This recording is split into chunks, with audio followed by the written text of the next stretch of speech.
nagoma ntangure shimira Imana yadushikanye kuri uyu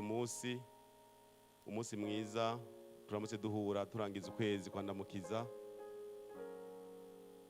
tukayishimira yuko yatuzigamye ikatuzigama mbere no mu bikorwa byose twaranguye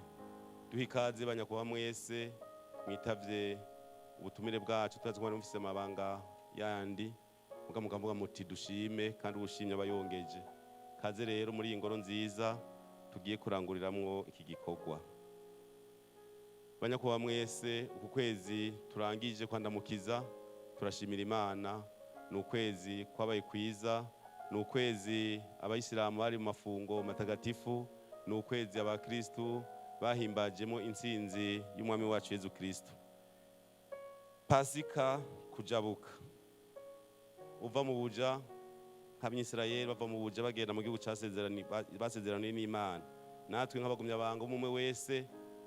turibaza yuko yarose umwanya wo kuva mu buja wo kuva mu bimuboshe kugira ngo yidegemvye umwe wese yariravye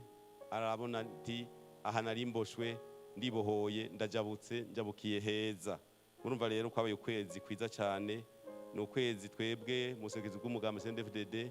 twagendeye n'abagumyabanga turagendera mu makomine ubu twaba tugeze ku makomine 52 mu gihugu cyose kandi twaganiriye neza tukaba twarabishimye.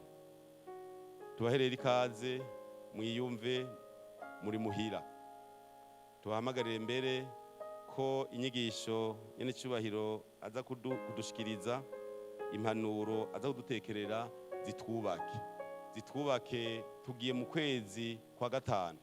ukwezi mwibuka yuko sogokuru wacu yaduhanuye byinshi akadutekerera impanuro zizotubeshaho akanavuga ati murabandanya mwebwe mu kwezi kwa gatandatu je simbona neza iyo biriko biraja ati mugamwe musenge muzojabuka murazi ko yivuze mu kwezi kwa gatanu tugiye kwinjiramwo ukwezi rero no kwezi kuzosubiza amaso inyuma tukaraba bimwe yadusigiye tukabigira umutahe kugira twubake neza igihugu cacu. Ni ukwezi wadutegura mbere ukwezi kuzokorera kwa gatandatu ukwezi twitiriye sogokuru. Murumva rero bagumyabanga murumva barundi uku kwezi tugiyemwo ni ukwezi kudasanzwe umwe wese dusaba Imana iziturongore tuzirikane ivyo sogokuru wacu yadusigiye nk'umutahe ukubaka igihugu ciza cy'u Burundi. Murakoze Imana shimwe.